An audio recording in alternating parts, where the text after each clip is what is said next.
Blog Talk Radio.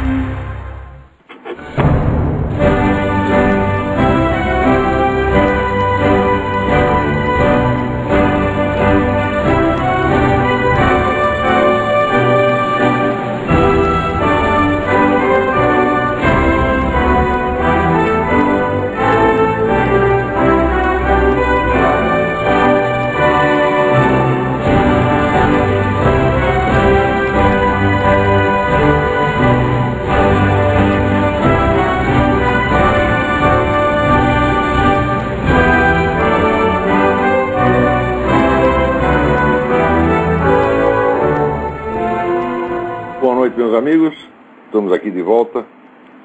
Como sempre, começamos aqui o nosso programa invocando a Santíssima Virgem Maria e o Santo Padre Pio de Pietrelcina para que roguem a Deus que nenhuma injustiça se cometa nesse programa.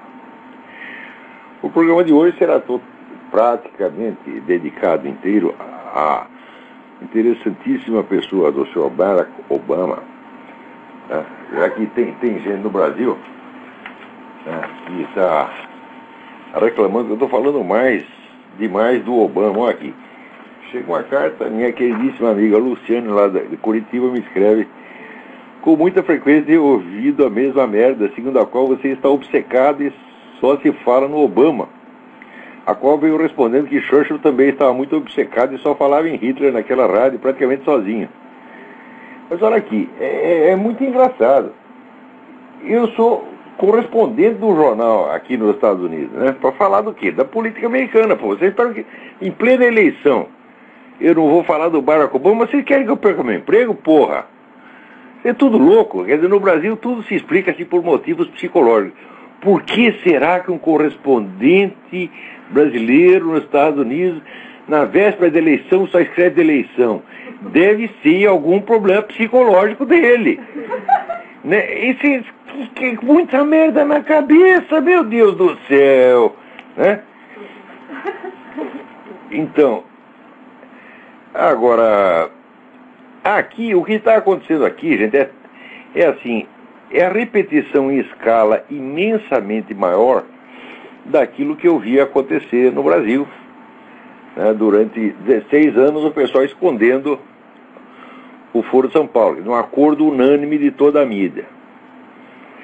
Agora, é claro que aqui o negócio não foi perfeito, porque aqui você tem Fox News, tem o Allnet Daily, que tem o Drudge Report, né? São sites de mídia, né? E tem um canal inteiro de televisão, e tem alguns jornais, tipo o Wall Street Journal, né? Onde ainda dá para dizer alguma coisa. Quer dizer, o bloqueio aqui não foi total. Ele não foi total, mas ele foi muito maior do que o Brasil, do que o que aconteceu no Brasil, porque a escala das coisas aqui é imensamente maior.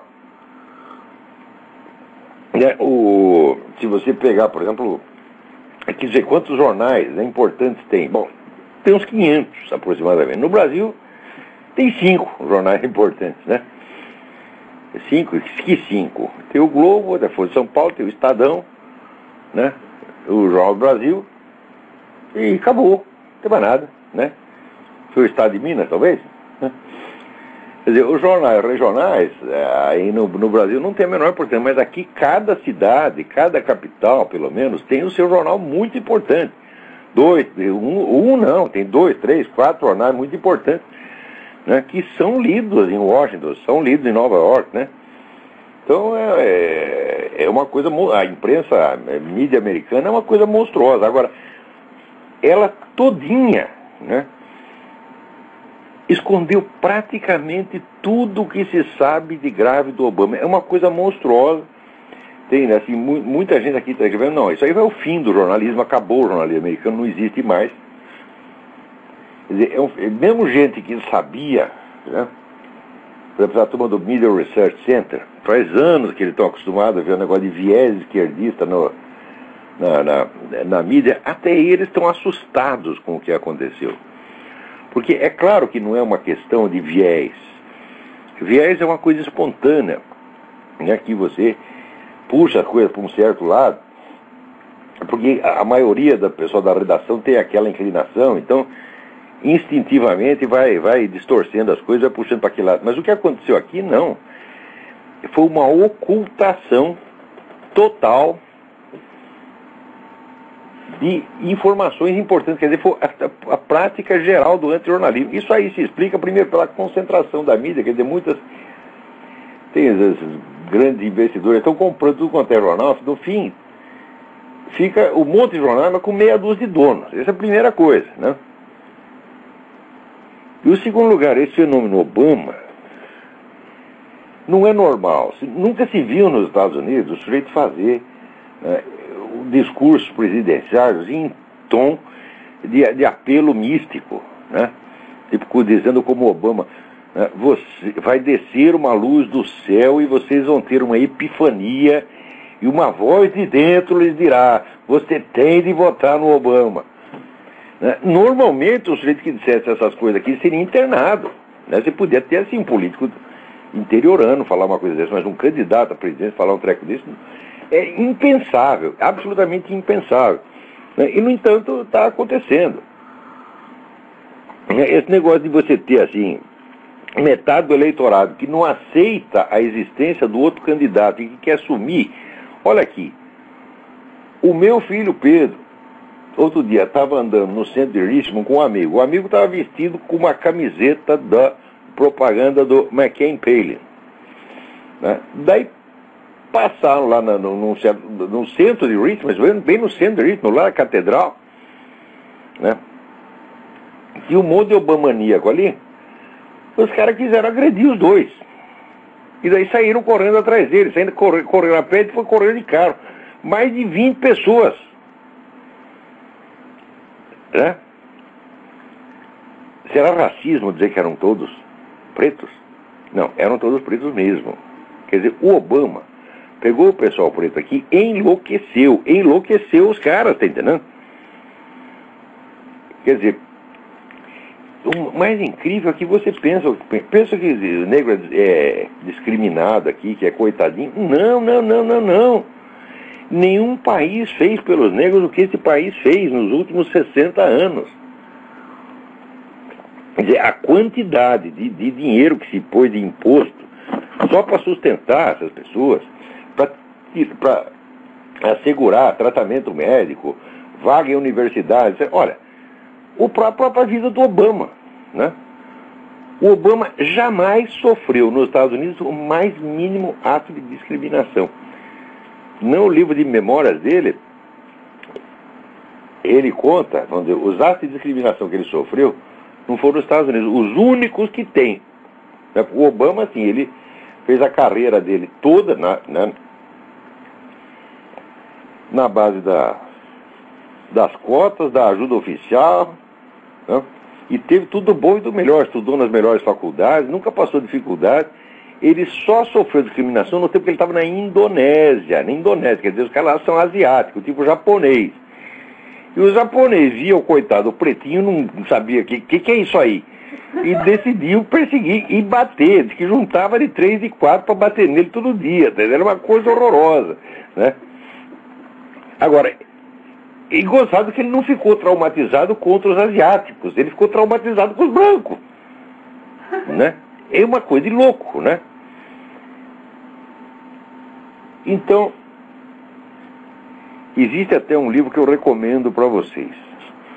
O autor chama-se Steve Sailer, America's Half-Blood Prince, Barack Obama's Story of Race and Inheritance, né? O príncipe mestiço da América, né? O caso Barack Obama de raça e herança. O livro é um estudo aprofundado. Olha, esse Steve Sailer é um abnegado, porque ele conseguiu ler as memórias do Obama inteira, que é um livro enorme, todo complicado, escrito naquele, né, estilo labiríntico, né?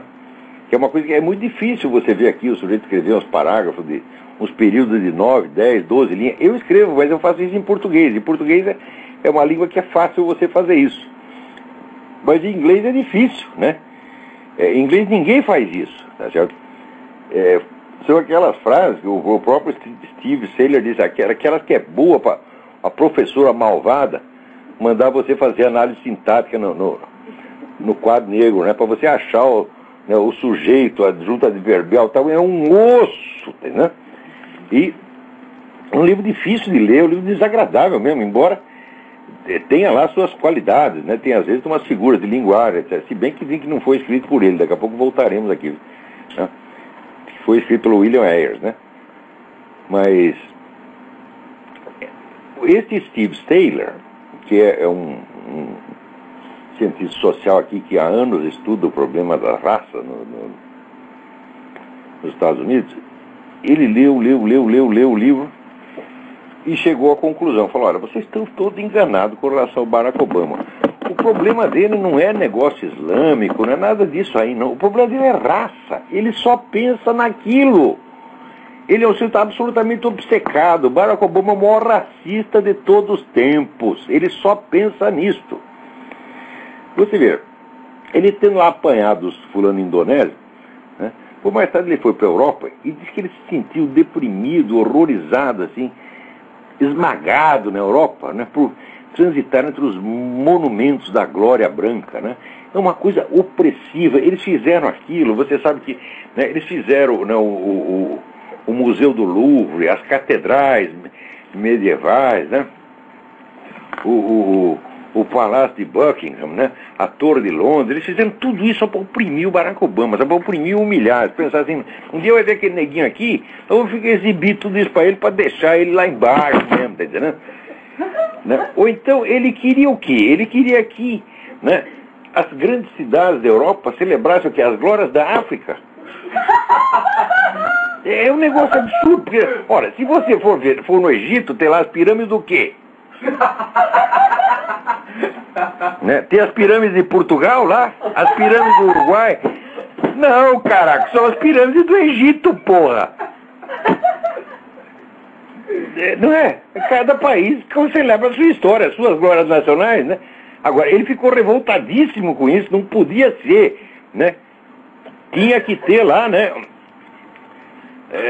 Só estátua de cara africano, tinha que ter a cultura africana na Europa.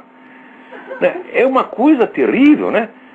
Quer dizer, o sujeito, agora, da discriminação asiática ele não fala nada, porque não ia pegar bem, entendeu? Então, os asiáticos, os japoneses batem nele e jogam a culpa na gente, porra. Os brancos, o que nós temos a ver com isso? Os japoneses te bateu, porra. Né? É um negócio incrível, né? Eu lembro, porque eu fui criado no bairro japonês em São Paulo, que era bem o centrão ali de São Paulo, Liberdade, né? Que depois até eles fizeram aquela decoração japonesa. E olha, os japoneses não gostavam dos pretos, não, essa é a verdade. Eles não gostavam, por quê? Porque é esquisito, pô, eles nunca tinham visto aquilo, né? E eu acho que existe, assim, existe um racismo maligno, né? Que é um racismo de você querer perseguir o outro. Mas existe um racismo de estranheza, que é uma coisa natural na humanidade. Né? Quer dizer, eu não posso, né, pretender descer lá de paraquedas no meio dos aborígenes da Austrália, né, que é um povo de uma cor estranha, são os caras que eles são pretos, mas têm cabelo loiro e olho verde, né, e a pele deles não é preta, eles são meio verde também. Eu descer lá, né, e os caras me acham muito normal, eu não posso esperar uma coisa dessa, pô. Eles vão me estranhar, né? E se eu encher muito o saco, eles vão me bater, né? Então, coitado, Obama apanhou lá dos japonesinhos e ficou traumatizado com a Europa. É um negócio incrível, né? Agora, rapaz, a história dele, a história do Barack Obama, eu ainda estou aqui, eu estou caindo de costas, porque eu não tive saco para ler as memórias dele. Eu tenho o livro, mas eu não li inteiro, não. Mas esse Steve Taylor, não é que ele leu, ele analisou cada linha, comparando com outros documentos sobre a vida do Obama. Ele fez um estudo biográfico do Obama. E tem umas coisas que ele percebe que só depois de você falar que você percebe que aquilo está no livro mesmo. Né? Olha aqui, quer ver?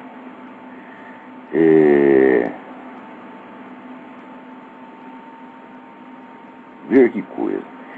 Ele diz que um tema popular da campanha do Barack Obama, né, que remonta até ao minuto de abertura da Convenção Democrática em 2004, discurso inaugural, é o caso de amor entre os pais dele. O Obama fala disso o tempo todo. E ele dá a isso subtons patrióticos.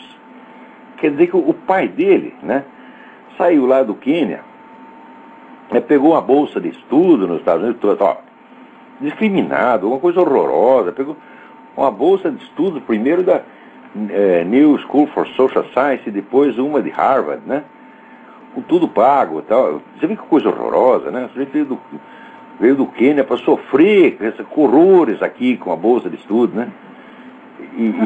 E chegou lá e, né, bancou o gotosão, comeu a mulher a mãe do Barack Obama.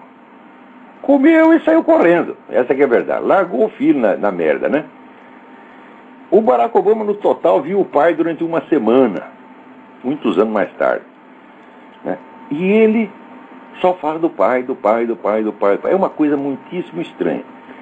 E a gente fica pensando, da onde que ele tirou esta merda? É isso. Até que o pastor James Manning diz, esse livro é uma palhaçada, porque ninguém, né, escreve um livro para escrever memória sobre o pai, quando viu o pai durante uma semana, né? O pai que abandonou ele na merda, nunca deu dinheiro nem coisa nenhuma, né?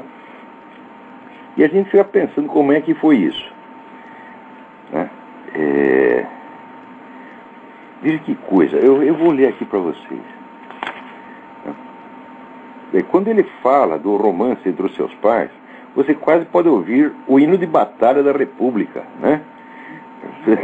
No pano de fundo, no fundo, né? Famílias disfuncionais dificilmente são uma coisa incomum, mas o que é raro, né, é colocar a relação catastrófica dos seus pais como uma razão para elegerem você presidente. O Barack Obama de fato faz isso, né? Eles,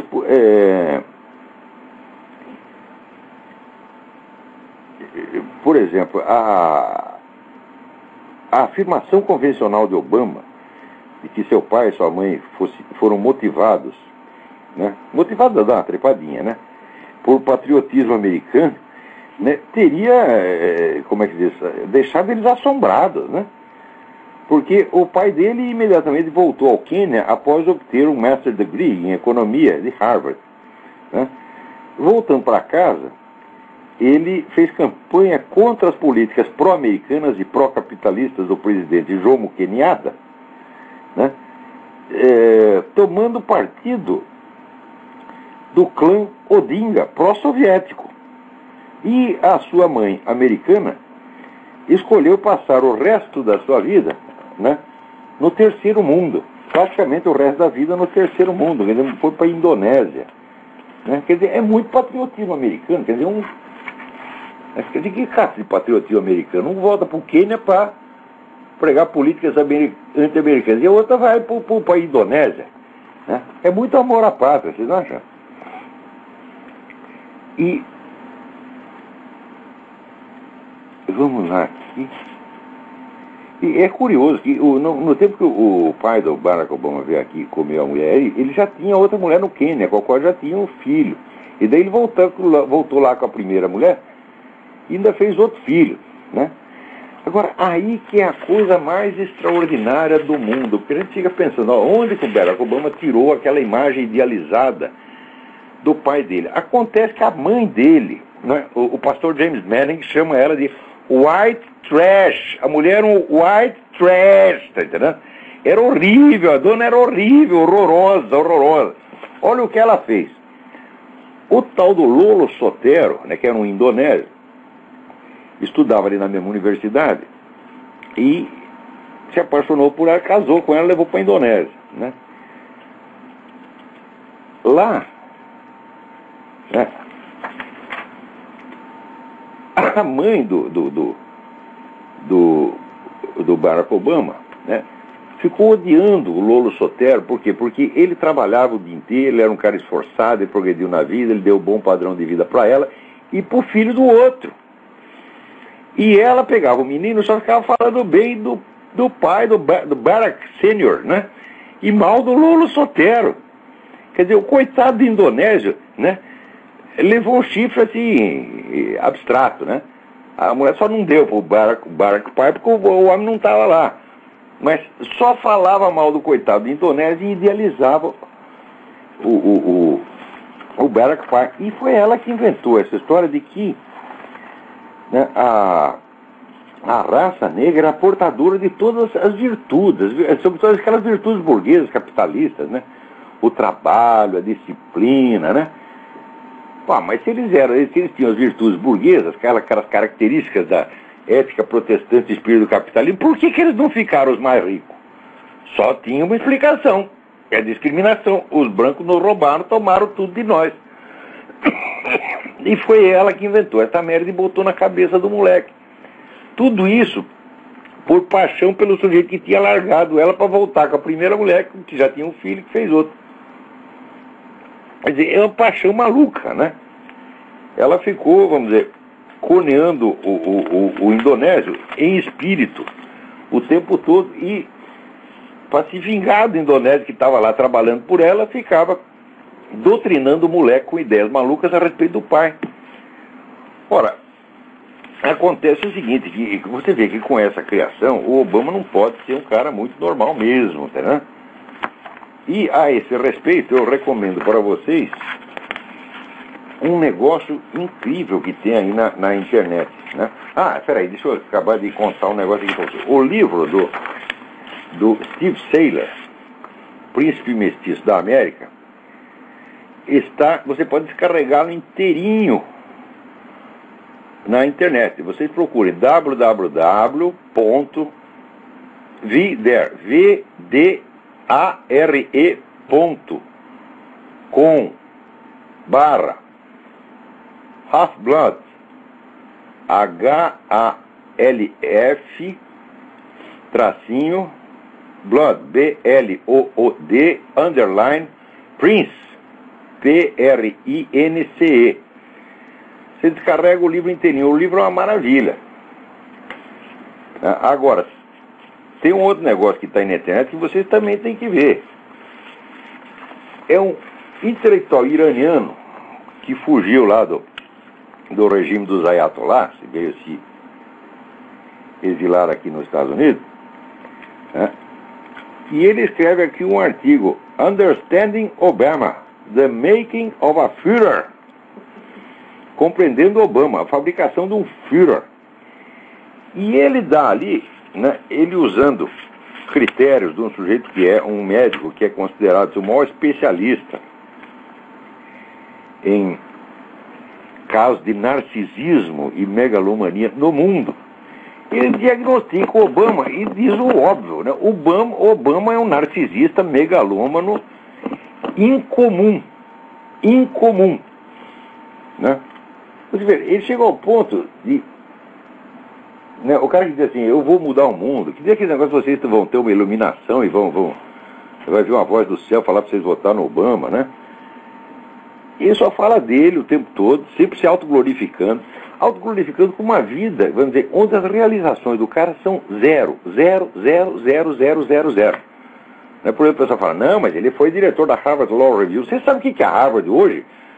A Harvard é aquele negócio de direito alternativo, aquele negócio, sabe, o direito achado na privada, né? O direito achado da merda, é isso aí, o direito alternativo. E as aulinhas do Barack Obama, né?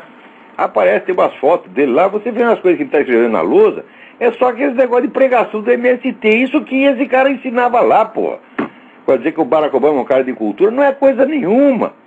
Né? Quanto ao livro dele, o livro de fato tem pedaços notáveis, só que vocês já devem ter visto, eu já mencionei isso no artigo, o repórter Jack Cashill, Cashill, procurem lá no WorldNet dele, www.wnd.com, né? O Jack Cashill pegou o livro dele e entregou para 5 equipes independentes, tá certo, de especialistas em análise estilística computadorizada, em estudos de autoria por análise estilística computadorizada, comparando o livro do Barack Obama com outros escritos anteriores do Barack Obama, e depois comparando com os escritos do William Ayers. Não deu outra. Todo mundo disse que foi o William Ayers que escreveu isso. Claro que há, como em qualquer estudo estatístico, há uma margem de erro, que eu creio que é de 0,0017%, uma coisa assim. Ó. Então, quer dizer, essa análise estatística já tem matado muitos problemas de autoria no mundo. Desculpa, mas estou mastigando aqui um pão com manteiga. Então, e falando de boca cheia, essa coisa horrível. Eu só quis dizer que eu sou boca suja, não, boca cheia. Então, daí,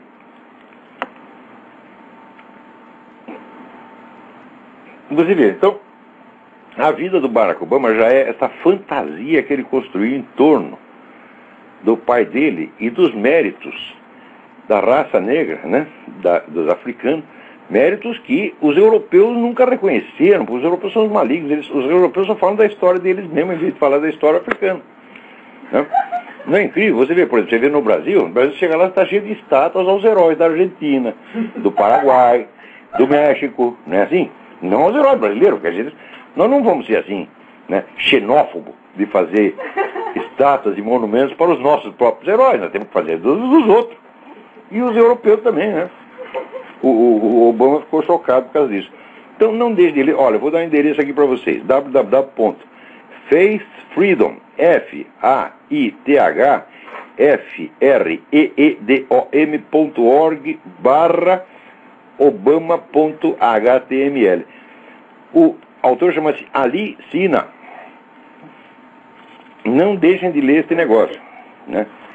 Você vai ver que ele dá lá um perfil e diz, olha, é o característico narcisista, exatamente como Hitler, Mussolini, Fidel Castro e outros camaradas, né? Quer dizer, não esqueça o seguinte, que o Hitler também foi eleito democraticamente e apelando aos mesmos fatores. Aquela mesma coisa emocional, né? Apelo emocional e apelo racial, chantagem racial, o tempo todo que o Obama faz, o Hitler também faz. Olha, quando os alemães começaram a dizer que eles eram raça superior, você sabe por que eles diziam isso? Porque fazia 200 anos que na Europa todo mundo dizia que eles eram inferiores. A cultura europeia inteira, né, o elegante era você ser francês, você ser inglês. Alemão era assim, era bosta. Você não pode esquecer que a Alemanha se formou como país só na metade do século XIX. Antes era um monte de ducados, principados, era um saco de gato. Aqui eles não tinham nem senso de nacionalidade nenhum. Até o século XVIII, na Alemanha, ninguém escrevia em alemão, escrevia em francês ou latim. Porque alemão, quer dizer, alemão é língua para você falar com um cavalo. Tá certo? E de tanto os caras cuspirem neles, os alemãos ficaram complexados. Depois daí decidiram seus gostosão, né? E fizeram uma primeira guerra cristã no século XIX, fizeram bem. Depois fizeram duas no século XX, fizeram muito mal, perderam tudo que tinha. E daí, naturalmente, ficaram complexados, porque não tinham o que comer. Né? Tudo que eles trabalhavam ia parar no bolso de inglês, do italiano, do francês e tal. Então ficaram aquele complexo. Daí veio o Hitler e... Não, nós não somos inferiores, nós somos superiores, nós somos melhor que nem Obama. Nós somos gostosões, nós vamos dominar o mundo, vamos mudar o mundo. A mesma conversa, porra. Não existe um racismo no mundo, um racismo que não tenha surgido de complexo de inferioridade compensado. É sempre assim. Porque se o sujeito está numa boa, né? Ah, você está rico, está poderoso, tá... Qual é a tendência? A tendência é você se tornar benevolente com os outros. Né? Como na Inglaterra, né? A Inglaterra estava no auge do poder, na Inglaterra entrava tudo, entrava indiano, entrava preto, entrava japonês, todo mundo era súdito de sua majestade. Né? Agora, se você está na merda, daí você começa a ficar exclusivista e começa a querer se achar superior a outros, e daí você começa a discriminar, porra. Né? Por que o racismo aqui pegou mais no Sul? Porque o Sul perdeu a guerra. Porque se você observar no período anterior da Guerra Civil, tá certo? Você não vai ver racismo. Havia escravidão, mas não racismo. Tá certo? Não tinha essa coisa de você se impor, né? de maneira violenta. Por quê? Porque você vai se impor violentamente a um cara que já está por baixo. Quer dizer, você comprou o sujeito no mercado. Para pensar.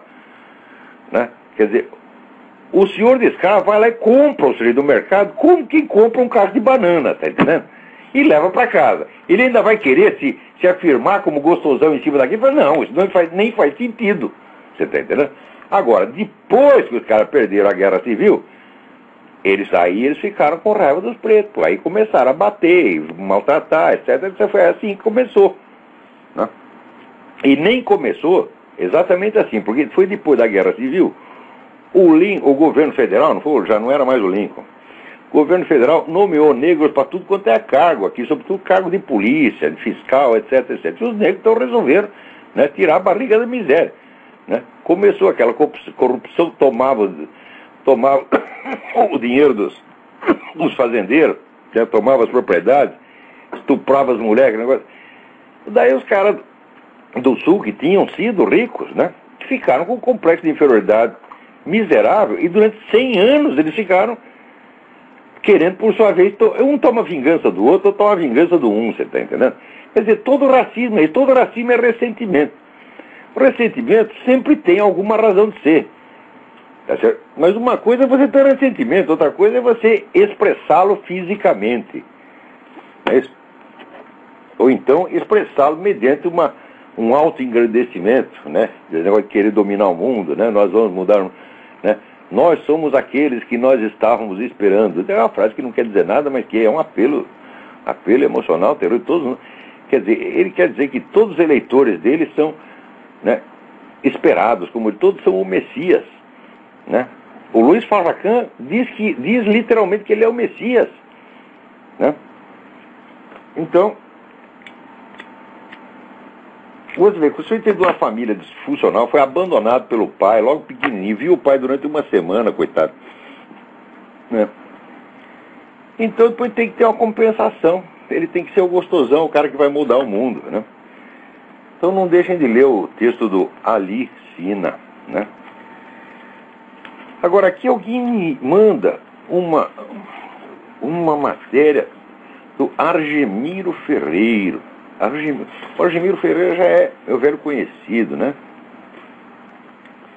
Eu já escrevi um negócio lá mostrando que ele decidiu falar mal de mim, né? Escreveu lá um monte de mentira e eu desmentia que negócio, reduziu o sujeito a subnitrado do pó de bosta. Ele levou uns 10, 12 anos para se recuperar, agora ele veio falar mal de mim, mas não cita o meu nome, né?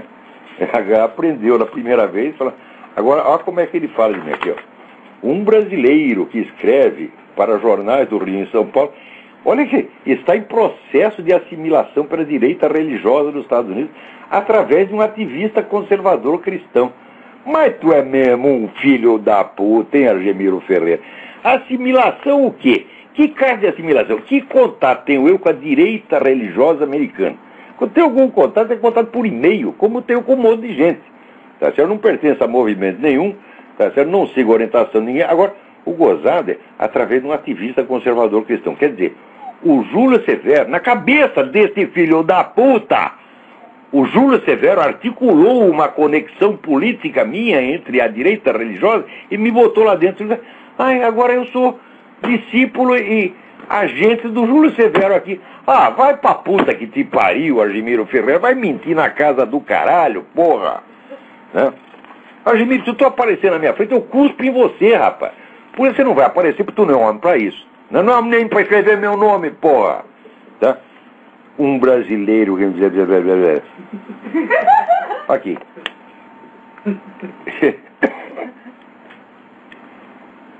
Daí vai falando dos boatos que tem. Em matéria de sordidez, né? Aqui, não por coincidência ele abraça com entusiasmo baboseiras que fazem a festa do mundo dos talk shows de rádio, onde as falsidades são veiculadas com a aparência de verdades eternas. Olha aqui, o seu filho da puta, você vai me mostrar uma falsidade que eu tenho escrito. Filho da puta, vigarista, charlatão, mentiroso do caralho. Eu falo e digo o nome, Argemiro Ferreira. Eu não digo assim, um jornalista. Né? Ah, vai pra merda. Aqui. Em matéria de sordidez, o boato que deixa longe todos os outros continua a ser da certidão de nascimento de Obama. Primeiro alegou que o candidato não tinha tal certidão. Depois que o documento foi exposto no website do candidato, mostrando que ele de fato nasceu da... Argemiro Ferreira, a certidão de nascimento do Obama jamais foi exibida. Você nunca viu uma certidão de nascimento. Aquilo que foi exibido não é a certidão de nascimento. Aquilo é um atestado posterior. Aqui, certidão de nascimento chama Certificate of Birth. Aquilo lá chama Certification of Live Birth. É um negócio feito muitos anos depois e que atesta, tá certo? Retroativamente o nascimento. A certidão de nascimento é feita logo após o nascimento e é registrada num livro e fica lá. É completamente diferente daquele documento. Mas tu é uma besta quadrada, tu nunca viu uma certidão de nascimento americana e acha que aquilo é certidão. Primeiro, não é a certidão, aquilo é um atestado. Tá? Não é a certidão de nascimento. Né?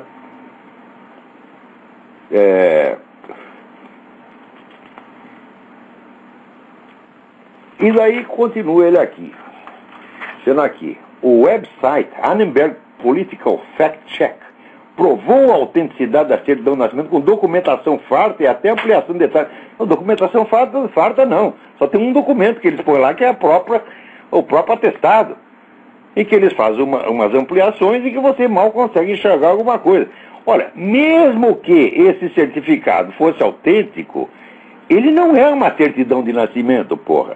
E o fato é o seguinte, é que o Obama não mostra a certidão de nascimento de maneira alguma, né? E não mostra praticamente documento nenhum. Ele não mostra, por exemplo, né, a agenda dos compromissos dele no Senado, que é um documento público. Quem ele recebeu, com quem ele teve audiência, etc, etc. Ele não mostra a lista dos clientes do escritório da advocacia dele. Não se pode saber de quem Obama recebeu dinheiro. Ele não mostra a lista dos contribuintes menores, contribuintes de menos de $200. Porque nessa lista apareceu várias contribuições do tal de Mickey Mouse, contribuições do Family Guy, contribuições do Homer Simpson. Né? Mas somando, né, acho que o Homer Simpson deu ali $17 mil. Né? Mickey Mouse deu uns 12. Então começou a aparecer essas coisas, o pessoal quer saber a lista. A lista não aparece, porra. O McCain, vai lá no site do McCain, está lá a lista publicada. Do Obama, não. Ele não deixa ninguém ver as teses dele que defendeu em Columbia e Harvard. Todo mundo diz que essas teses, né, são a maior prova de altos dons intelectuais do Barack Obama. Cadê? É proibido ver, não pode ver. Então, alguma coisa está escondendo. Isso não é mentira, isso não é boato, não, meu filho. Aqui estão correndo, não é um processo, 37 processos. Mesmo que nenhum desses processos dê nada, porque a proteção do Obama pode se estender até aos tribunais, e existe uma deficiência séria nesse processo, porque a lei americana, embora a Constituição americana determine que só o cidadão nativo pode ser candidato a presidente, ela não estabelece nenhuma autoridade encarregada de fiscalizar e confirmar a nacionalidade dos candidatos. Não tem como confirmar. Então é um caso, como se diz, a lei sem garantia de cumprimento. Então os processos provavelmente vão ser todos negados. Agora, na Suprema Corte é diferente, porque a Suprema Corte julga questões constitucionais. Pode ser que na Suprema Corte dê alguma coisa, mas eu sinceramente duvido. Então, como não tem nenhuma autoridade encarregada, os tribunais chegaram à conclusão, a lei não determina, né, quem pode fiscalizar, então o autor da ação também não pode fiscalizar. Então ninguém pode fiscalizar essa porra. Tá certo? Parece só quem poderia fiscalizar seria, vamos dizer, o próprio governo federal, talvez o Departamento de Estado, uma coisa assim. Né? Você vê, qualquer polícia tem autoridade de pedir seus documentos na esquina, mas se você quer ser presidente, ninguém pensou nessa hipótese de um estrangeiro concorrer à presidência da República. Ninguém imaginou que alguém teria cara de pau. Então não se lembraram de estabelecer um órgão fiscalizador. Então os processos vão dar com os burros na água mesmo. Tá certo? Mas não quer dizer que a coisa em si não tenha cabimento. Agora, enquanto isso, Obama pediu que nos Estados Unidos e no Quênia todos os seus documentos fossem bloqueados. Por quê? Se estão dizendo, olha, Obama, estão desconfiados que você nasceu no Quênia. Mostra aí sua certidão. Era para acabar com a conversa, era tirar a certidão de nascimento do bolso. Está aqui, ô filho da puta. Nasci, não sei o quê. Não vem com um atestado tirado 20 anos depois. Aquele atestado é feito num papel timbrado verde, tá certo? Só com dados sumários. A certidão de nascimento é um documento extremamente detalhado, que mostra lá o peso do bebê, o hospital onde nasceu, o médico que atendeu, né, os exames que fez, papapá. Isso é uma certidão de nascimento americana, porra. Isso jamais se viu. Olha aqui o Argemiro Ferreira, né? Vê aqui, ô filho da puta, que eu te esfrego uma certidão de nascimento americano no seu nariz. Se é que você tem. Tá certo? E daí ele fala desse site Fact Check como se fosse, ele até ingênuo, ele até citou Annenberg, né? O nome do site é www.factcheck.org, mas pertence ao quê? Chicago Annenberg Challenge, que é a ONG que financia o Obama, porra. E o pessoal diz, não, é um site não partidário, né? Quer dizer, o Fact Check não tem autoridade nenhuma. O Fact Check é parte interessada. O Fact Check é a própria campanha do Obama. Tá certo? E além disso, ele se limita a defender a autenticidade de um atestado posterior, não de uma certidão de nascimento. A certidão de nascimento está trancada a 7 chaves.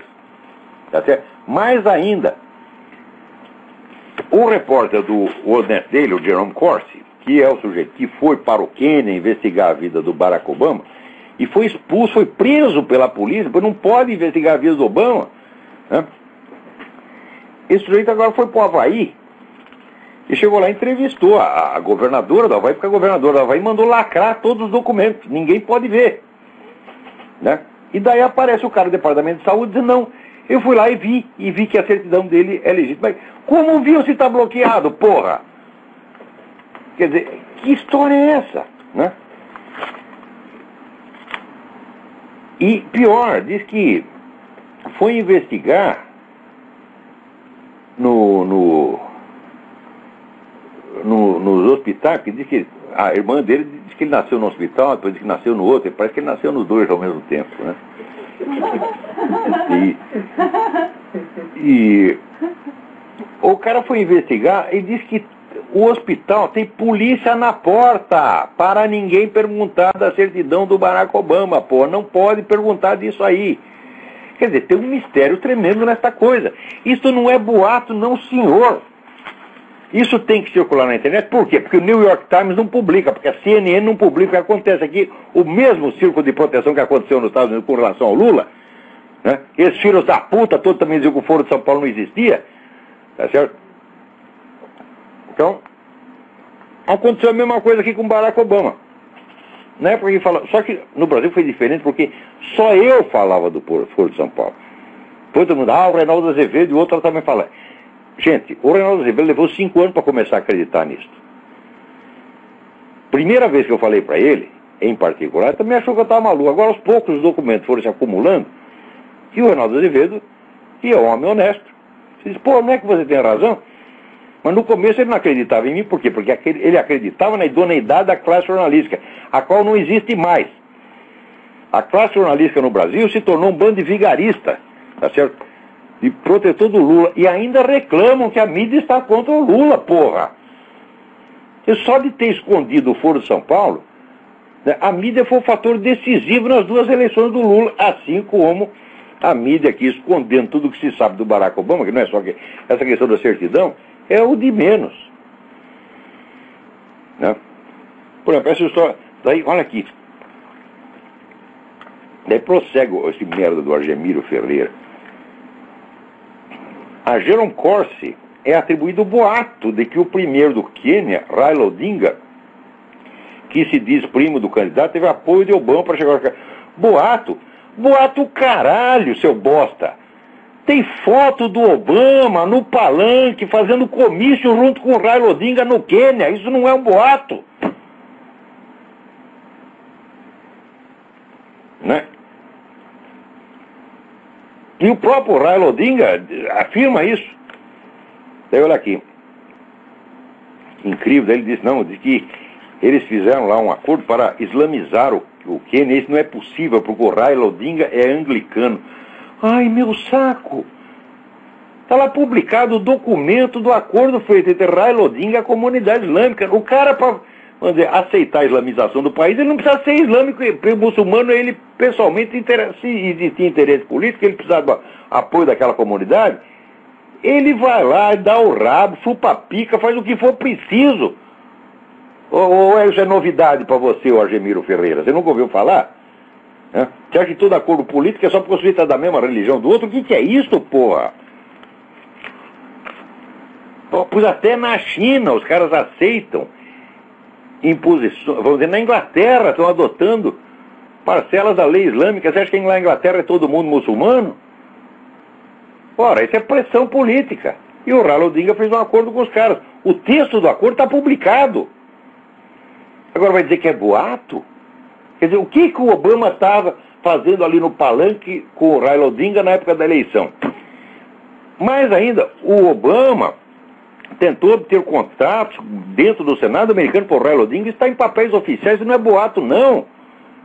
Agora, quando a mídia inteira esconde, ele fica aparecendo boato, por quê? Porque aparece só em 2 ou 3 lugares. Né? Então, inverteu o princípio da credibilidade. Quer dizer, antigamente, aquilo que era fato comprovado, saía em toda a mídia. Hoje não. O fato comprovado sai em 2 ou 3 lugares e a grande mídia inteiramente. Isso está acontecendo de fato. Isso não é uma situação normal. Agora, que raciocínio é esse? Quer dizer, por que a grande mídia não publicou? É boato? Ora, Argemiro Ferreira, você vê que fala em grande mídia. Por que ele está falando isso? Ele escreve na tribuna da imprensa que tem 2 leitores. O Argemiro Ferreira e a mãe do Argemiro Ferreira, se tanto, por caridade, por ter cabelinhas, não por interesse jornalista na coisa, mas porque é meu filho, tal, pode ser que ela leia. Né? Olha aqui, Argemiro Ferreira, tu não vale o que peida. Né?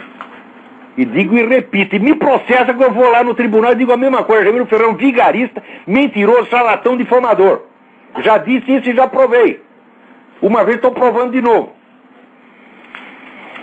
Agora aqui, o André Nóbrega me pergunta, né, se é verdade essa história de que provavelmente, diz aqui, tem um analista aqui que eu esqueci o nome dele, Hall, não sei das quantas, acho que é Hall Turner, né? Hall Turner. Ele faz uma análise aqui dizendo o seguinte: olha, o ano que vem o pessoal vai dar um grande passo para a formação da tal da comunidade norte-americana, que é dissolver as fronteiras entre México, Estados Unidos e Canadá. Não podendo fazer isso diretamente, eles vão adotar o mesmo sistema que adotaram na Europa, que eles vão fazer, primeiro unificar a moeda. Peraí, tem alguém no telefone. Alô? Alô? Ligação caiu. Hoje está difícil de ligar aqui. Que vão primeiro unificar a moeda. Então adotar o tal do Amero. Acontece que como é que eles vão fazer isso? Eles não vão chegar e dizer, nós queremos fazer a comunidade americana. Não, não é assim, porque senão o povo não vai aceitar. Nós vamos unificar a moeda só por uma questão econômica, etc. Eles vão adotar o Amero. Para adotar o Amero tem que... Também não pode chegar e impor isso aí. Então tem que criar uma situação que permita isso. Qual é a situação? Desvalorizar o dólar. A hora que desvalorizar o dólar, não dá mais para comprar petróleo. A hora que não dá para comprar mais petróleo, não tem mais transporte. Não tem transporte, não tem comida. Então vira tudo uma merda. Tá vendo? E daí essa turma toda que votou no Obama vai tudo começar, né, com a choradeira. Olha, eu acho muito possível que isso aconteça. Eu só não vejo... Eu acho que o prazo que o Turner está calculando é um pouco apressado. 6 meses? Digo, bom, por outro lado, tem um indício disso aí que é o seguinte. Vocês já viram o Joe Biden? O Joe Biden está com a cara de terror. Onde quer que ele vá, ele parece aterrorizado. Assim como que diz, onde foi que eu fui amarrar meu burro? De ser o vice do Obama. Tá? Ele está com o cu na mão. E toda hora ele fala mal do Obama, reclama do Obama, né?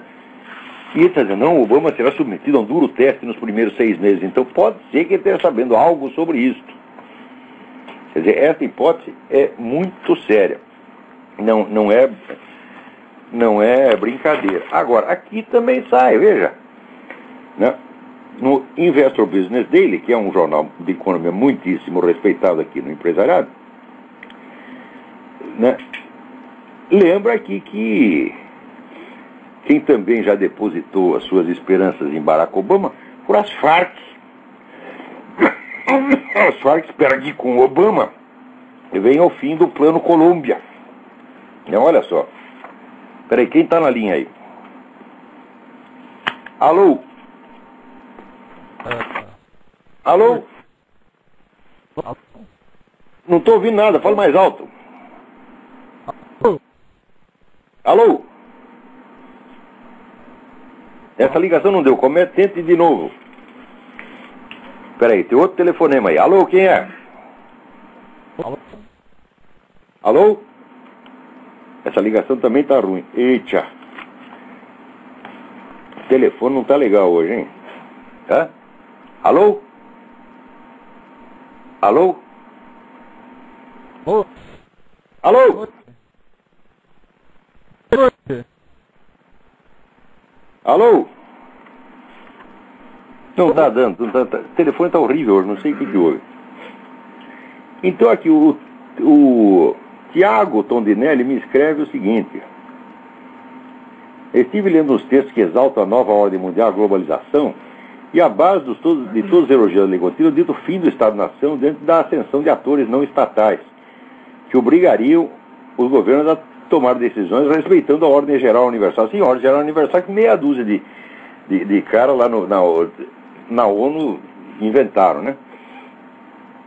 Nesse caso, há uma grande busca em valorizar o fim da hierarquia que existe entre governo e governados, dizendo que justamente o fim dessa hierarquia corresponde ao caminho para um futuro promissor e global.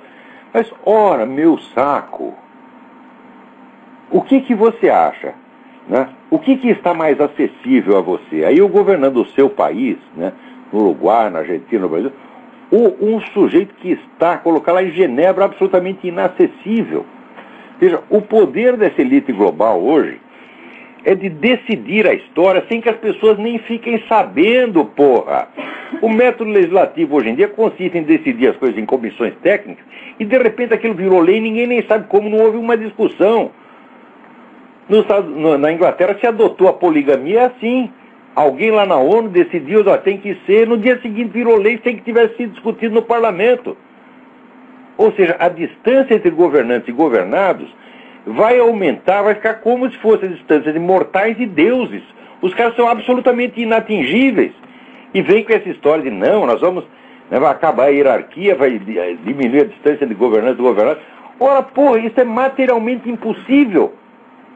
Quanto mais centralizar o poder no mundo, mais esse poder vai se afastar do cidadão comum. Primeiro que é a barreira da língua, meu Deus do céu.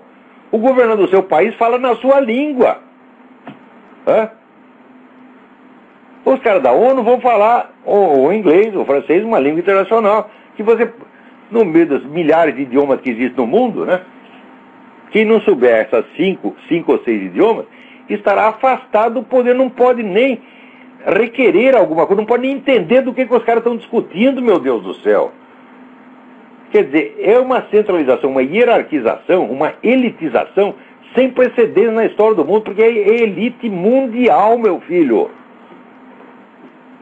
Ora, Tiago, esses caras, bicho, tudo que você ouve esses caras falar, você pode inverter. Onde ele diz sim, você põe não, que sempre vai dar certo. Esse negócio do globalismo é tudo mentira. Quando ele vai democratizar, né, por exemplo, a tal da parceria público-privada para democratizar a economia. Você sabe o que é parceria público-privada? Né? Normalmente, assim, os governados elegem os governantes dão ordem para a administração pública. Então, no fim das contas, é através do governo, é o eleitorado que está tomando aquelas decisões. Com a parceria público-privada, não. Né? Você elege o governante, ele faz uma parceria com uma entidade privada, com uma ONG, tá certo? E quem decide, quem tem o poder sobre o projeto é quem pôs o dinheiro lá. A ONG, financiada pelo Jorge Soros, pela Fundação Rockefeller, tem muito mais dinheiro do que o governo está investindo ali. Então quem manda é a ONG. Quem são os donos da ONG, os diretores da ONG, que nem sabe. Então, isso aí vira o que? O governo secreto. Você não sabe quem está tomando as decisões. Isso aqui eles chamam de democratização. Alô, quem está na linha aí? Alô? Esse telefone está uma peste hoje. Vocês me desculpem, a culpa não é minha. A culpa não é telefônica, reclama com a Verizon. Ou aí, sei lá, né? Mas então aqui, gente, nosso tempo aqui já Já está acabando, não dá para responder mais nenhum aqui, é uma pena, viu? Mas não deixe de ler essas coisas, né? O Steve Saylor e o Ali Sina, não deixem de ver isso, né? Agora o pessoal pergunta, o que vai acontecer para o Brasil se for eleito Barack Obama? Eu digo, olha, depois do George Bush ficar passando a mão na cabeça do Lula durante 8 anos, então o Lula é maravilhoso, etc, etc, né? E rejeitando também, ajudando o Lula a esconder Foro de São Paulo, essa coisa toda, né? E enganando o mundo, enganando o eleitorado americano inteiro, com essa história que o Lula é uma alternativa ao Hugo Chávez, enquanto isso está lá o Lula de beijinho e abracinho com o Hugo Chávez o tempo todo. Depois que o George Bush fez isso, eu digo, porra, como é que o Obama pode piorar? A merda não se piora, meu filho, merda é merda.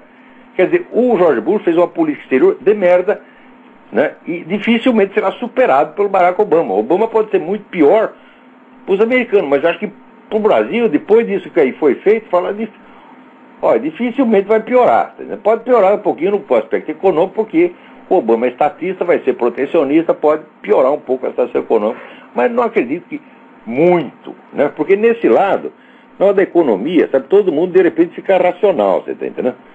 Começa a apertar o sapato, a pessoa toma umas providências. Então, não acredito que piore demais, não. Mas aqui vai piorar, e vai piorar para o mundo. Por quê? Porque ele vai desmantelar o sistema de defesa norte-americano, vai criar aqui a chamada Força Civil de Segurança Nacional, que é uma espécie de juventude nazista, juventude comunista, baseado aqui, lembrando aí, né, esse filho da puta desse Argemiro Ferreira, diz que até nós inventamos que a Michelle Obama foi radical no passado. Olha, foi radical no passado, caralho, não é questão de opinião. Ela foi diretora, foi presidente de uma ONG chamada Public Alliance, que é para treinar a molecada, tá certo? Para militância radical. Não é que ela teve opiniões radicais, não, ela teve uma atuação importantíssima no movimento radical, teve e tem. Agora, acaba de dizer que foi um boato de que ela foi radical no passado. Pô, você mente 2 vezes, porra. Primeiro, ninguém diz que é o passado e que é agora. Segundo, não é uma questão que foi radical. Não, isso é militância, não é opiniões, né? Então, essa ONG Public Alliance é um modelo da Força Civil de Segurança Nacional, que é molecada para ficar. Vamos fiscalizar a homofobia, vamos botar todos os racistas na cadeia. Racista que não votou em Barack Obama. Aqui você sai com a camiseta do Sarah Palin. Meu filho e o outro foram chamados de racista porque um deles estava com a camiseta da McCain e Palin, né? Então, o que é isso, pô? Quer dizer, o conceito deles de racista é exatamente o contrário. Racistas são eles.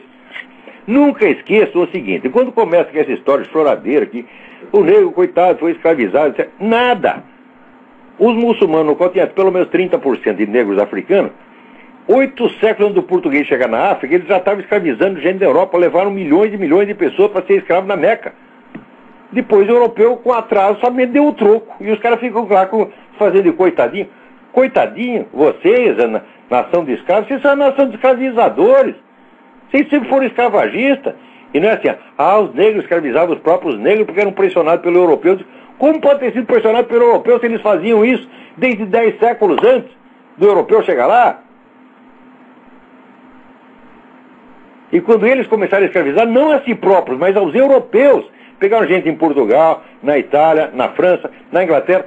Incursões para pegar escravo na Inglaterra teve até o século XVIII, porra. E como é que a Inglaterra devolveu isso? Escravizando todo mundo? Não. Foi a Inglaterra que fez a campanha mundial para acabar com a escravidão negra no século XIX. Os caras estão evidentemente revoltadíssimos com a Inglaterra até hoje, porque os humilhou. Né? Muitos desses caras odeiam o branco por quê? Porque foi o branco que fez a guerra civil para libertá-los, porra. Então é assim, você perdoa o mal que te fazem, mas você não perdoa aquele a quem você fez o mal. Esse aqui é o negócio. Então, fica aí, até a semana que vem, muito obrigado.